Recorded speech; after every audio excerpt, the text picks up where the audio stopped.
ಬಾಂಧವರೇ ಹಾಗೂ ಮಾತೆಯರೇ, ಈ ಚಿಂತಾಮಣಿಯ ಪುಣ್ಯದ ಮಣ್ಣಿನಲ್ಲಿ ಹುಟ್ಟಿ ಇಲ್ಲಿ ಆಗಮಿಸಿ ಬಂದಿರತಕ್ಕಂತಹ ಎಲ್ಲ ನನ್ನ ಹಿಂದೂ ಬಾಂಧವರೇ, ಮಾತೆಯರೇ, ಅಕ್ಕ ತಂಗಿಯರೇ,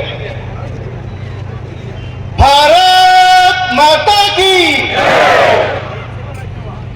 ಭಾರತ್ ಮಾತಾ ಜೈ ಶ್ರೀರಾಮ್.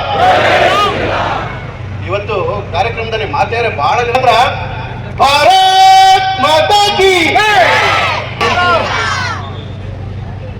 ಹಿಂದೂ ಸಮಾಜೋತ್ಸವ ಸಮಿತಿಗೆ ಮಾತಾಡಬೇಕು ಅಂತ ಹೇಳಿ ನಾನು ಕರೆದಾಗ ಒಂದು ಭಾಷಣ ಈ ರೀತಿಯ ಮಾತಾಡಬೇಕು ಅಂದಿರು ಅಕ್ಕ ತಂಗಿರು ಕೂತಿದ್ದಕ್ಕೆ ನಾನು ಮಾತಾಡ್ತಕ್ಕಂಥ ಇದನ್ನೇ ಭಾಷೆಯನ್ನು ಚೇಂಜ್ ಮಾಡೋಣ, ವಿಷಯವನ್ನೇ ಬದಲಾವಣೆ ಮಾಡೋಣ ಅಂತ ಹೇಳಿ ತೀರ್ಮಾನ ಮಾಡಿ. ಯಾಕೆಂತ ಹೇಳಿದ್ರೆ, ಒಂದು ವೇಳೆ ಒಬ್ಬ ವ್ಯಕ್ತಿ, ಒಬ್ಬ ಪುರುಷ ತನ್ನ ಮನಸ್ಥಿತಿಯನ್ನು ಬದಲಾವಣೆ ಮಾಡಿಕೊಂಡ್ರೆ, ತನ್ನ ಜೀವನವನ್ನು ಬದಲಾವಣೆ ಮಾಡಿಕೊಂಡ್ರೆ ಇಡೀ ಕುಟುಂಬದ ಮನಸ್ಥಿತಿ ಬದಲಾವಣೆ ಆಗುತ್ತೆ, ಇಡೀ ಕುಟುಂಬ ಪರಿವರ್ತನೆ ಆಗುತ್ತೆ. ಆ ಪರಿವರ್ತನೆಯಾದ ಕುಟುಂಬದಲ್ಲಿ ಯಾವುದಾದ್ರೂ ಒಂದು ಶಿವಾಜಿಯಂತಹ ಕುಡಿ ಇದ್ರೆ ಆ ಕುಡಿಯ ಕಿಡಿ ಮತ್ತೊಮ್ಮೆ ಬಲಿಷ್ಠವಾದ ರಾಷ್ಟ್ರ ನಿರ್ಮಾಣಕ್ಕೆ ಅನುಕೂಲ ಆಗುತ್ತೆ. ಹಾಗಾಗಿ ವಿಶೇಷವಾಗಿ ಮಾತೆಯರನ್ನ, ಅಕ್ಕ ತಂಗಿಯರನ್ನ ಗಮನದಲ್ಲಿಟ್ಕೊಂಡು ನಾನು ಕಾರು ಮಾತುಗಳನ್ನ ಹೇಳಲಿಕ್ಕೆ ಇಷ್ಟಪಡ್ತೇನೆ. ಬಂಧುಗಳೇ, ಯಾಕೆ ಶಿವಾಜಿಯ ವಿಚಾರ ಇವತ್ತು ಜ್ಞಾಪಕಕ್ಕೆ ಬಂತು ಅಂತ ಹೇಳಿದ್ರೆ, ಇವತ್ತು ನಾವೆಲ್ಲ ವಿಜೃಂಭಣೆಯಿಂದ ಹಿಂದೂ ಸಮಾಜೋತ್ಸವವನ್ನು ಮಾಡ್ತಾ ಇದ್ದೇವೆ.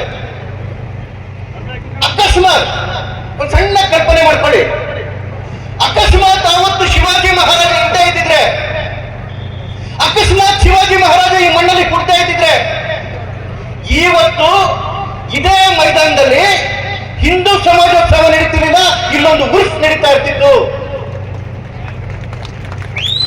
ನಾವೆಲ್ಲರೂ ಹಿಂದೂಗಳಾಗಿ ಪಾಲ್ಗೊಳ್ಳಕ್ ಆಗ್ತಾನೆ ಇರಲಿಲ್ಲ.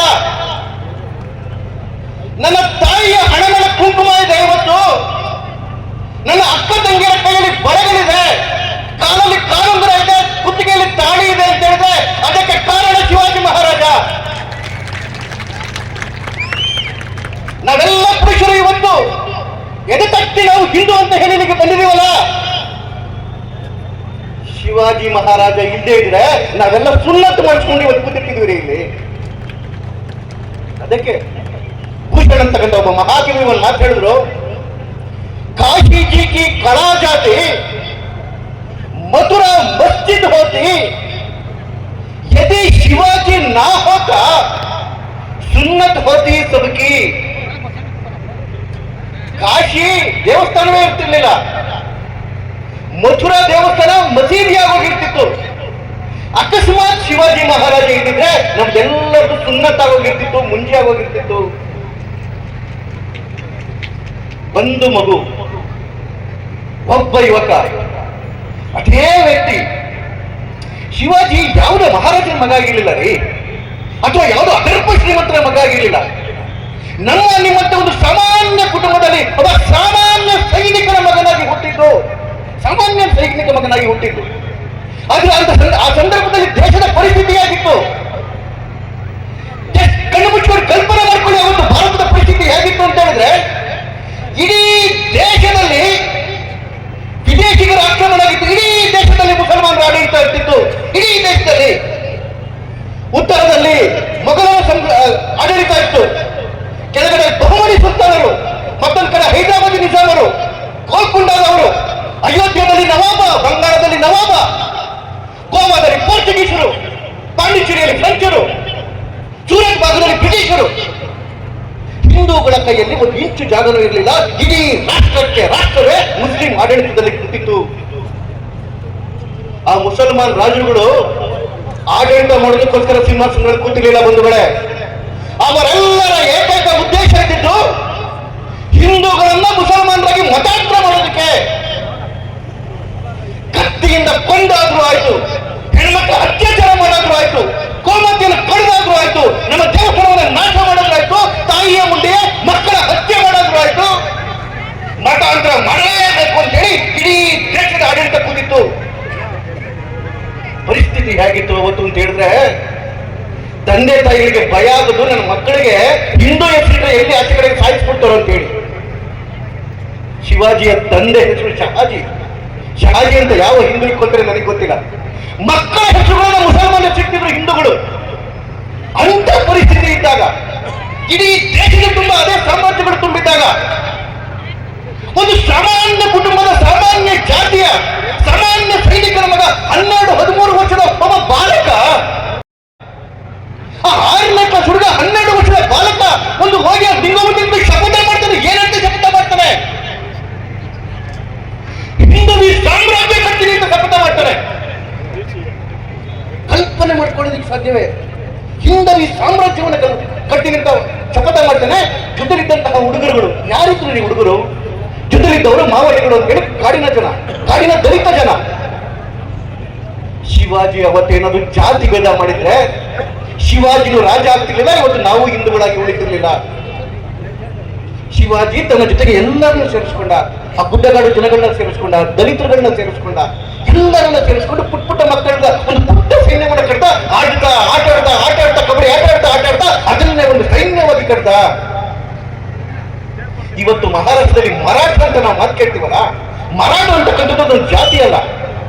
ಶಿವಾಜಿಯ ಸೈನಿಕದಲ್ಲಿ ಯಾವ್ಯಾವ ಜಾತಿಗಳಿದ್ದಾರೆ, ಬ್ರಾಹ್ಮಣರಿದ್ದಾರೆ, ಓಬಿಸಿಗಳಿದ್ದಾರೆ, ದಲಿತರಿದ್ದಾರೆ, ಎಲ್ಲರನ್ನು ಸೇರಿ ಇವತ್ತು ಕೂಡ ಮರಾಠರು ಅಂತಾರೆ. ಇಡೀ ಜಾತಿ ಪದ್ಧತಿನ ನಿರ್ಮೂಲನೆ ಮಾಡಿದ ಶಿವಾಜಿ ಮಹಾರಾಜ. ಶಿವಾಜಿ ಮಹಾರಾಜ ಆ ಇಡೀ ದೇಶದಲ್ಲಿ ಕಕ್ಕತ್ತು ತುಂಬಿದಾಗ ಒಂದು ಬೆಳಕಿನ ಕಿಂಡಿ ಹತ್ತುತ್ತಲ್ಲ, ಆ ಬೆಳಕಿನ ಕಿಂಡಿ ಕೆಲವೇ ವರ್ಷಗಳಲ್ಲಿ ಪ್ರಜ್ವಲವಾಗಿ ಉಜ್ವಲಿಸಿ ಭಾರತದಲ್ಲಿ ಮತ್ತೆ ಹಿಂದೂ ಸಾಮ್ರಾಜ್ಯವನ್ನು ಸ್ಥಾಪನೆ ಮಾಡಿತು. ಅದಕ್ಕೆ ವಿವೇಕಾನಂದರು ಎಂತಹ ಮಾತು ಹೇಳ್ತಾರೆ ಅಂದ್ರೆ ಶಿವಾಜಿಯವರ ಬಗ್ಗೆ, ತಾವಾದ್ರುಮ ದಂಡ ಪರ್ ಚಿತ್ತಮುಗ झुंड पर भूषण भी दंड पर जैसे मृगराज है तेजतम अंश पर कान्याजम कंस पर जो मनुष्य अंश पर शेर शिवराज है. ತಾವಾದ್ರುಮ ದಂಡ ಪರ್, ಯಾವ ರೀತಿ ಒಳಗಿರ್ತಕ್ಕಂಥ ಕಾಡಿನ ಮರಗಳಿಗೆ ಕಾಡಿಗಿಟ್ಟು ಬಿದ್ದಾಗ ಎಲ್ಲ ಭಸ್ಮಾಗಿ ಹೋಗ್ತವೆ, ಯಾವ ರೀತಿ ಚಿಕ್ಕಿಗಳ ಹಿಂಡುಗಳ ಮೇಲೆ ಚಿರತೆ ನೆಗೆದಾಗ ಆ ಎಲ್ಲ ಚಿಟ್ಟೆಗಳು ಚಿಲ್ಲಾಪಿಲ್ಲಿಯಾಗಿ ಓಡುತ್ತವೆ, ಯಾವ ರೀತಿ ಆನೆಗಳ ಹಿಂಡಿದ್ದಾಗ ಒಂದು ಸಿಂಹ ಅದ್ರ ಮೇಲೆ, ಮೃಗರಾಜ ಅದ್ರ ಮೇಲೆ ನೆಗೆದಾಗ ಯಾವ ರೀತಿ ಆನೆಗಳು ಚಿಲ್ಲಾಪಿಲ್ಲಿಯಾಗಿ ಹೋಗ್ತವೆ, ಯಾವ ರೀತಿ ರಾತ್ರಿ ಒಳಗಡೆ ಕಕ್ಕತ್ತಲಲ್ಲಿ ಒಂದು ಬೆಳಕಿನ ಕಿಂಡಿ ಇಡೀ ಕತ್ತಲನ್ನು ಬೆರೆಸಿಕೊಂಡು ಒಳಗಡೆಗೆ ಬರುತ್ತೆ, ಯಾವ ರೀತಿ ಕಂಸನ ಮೇಲೆ ಕೂತು ಕೃಷ್ಣ ಕಂಸನ ವಧೆಯನ್ನ ಮಾಡಾಕ್ತಾನೆ, ಅದೇ ರೀತಿ ಮಲೆಚ್ಚರ ದಂಡು. ಮಲೆಚ್ಚರ ಅಂತ ಹೇಳಿದ್ರೆ ವಿದೇಶಿಗಳು ಆಕ್ರಮಣಕಾರರ ದಂಡು ಶಿವಾಜಿ ಮಹಾರಾಜನಂತಹ ಸಿಂಹ ಬಂದಾಗ ಹೆದರಿ ಚೆಲ್ಲಾಪಿಲ್ಲಿಯಾಗಿ ಹೋಯಿತು. ಇದು ವಿವೇಕಾನಂದರು, ವೀರ ಸನ್ಯಾಸಿ ವಿವೇಕಾನಂದರು ಶಿವಾಜಿಯವರ ಬಗ್ಗೆ ಹೇಳ್ತಕ್ಕಂಥ ಮಾತು. ಒಂದು ಕೂತಿರ್ತಕ್ಕಂಥ ಎಲ್ಲ